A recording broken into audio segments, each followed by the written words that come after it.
Once, when Jesus was praying in private and his disciples were with him, he asked them, "Who do the crowd say I am?" They replied, "Some say John the Baptist, others say Elijah, and still others that one of the prophets of long ago has come back to life." "But what about you?" he asked, "Who do you say I am?" Peter answered, "God's Messiah."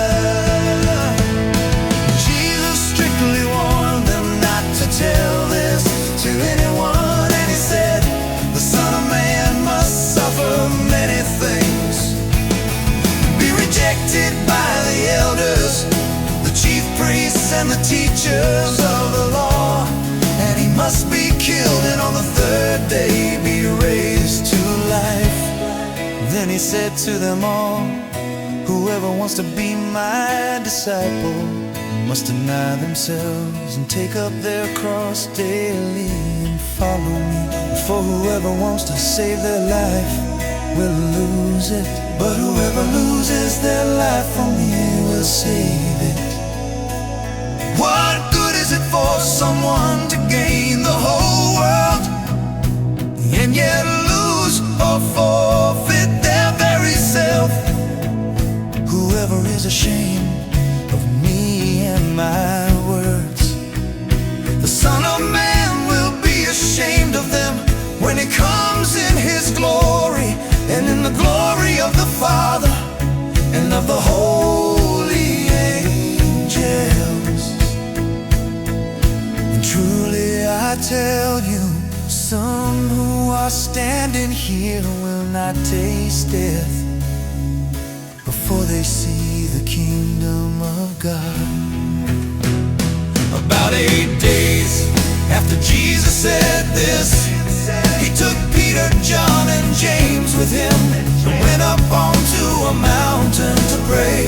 As he was praying, the appearance of his face changed, and his clothes became as bright as a flash of lightning.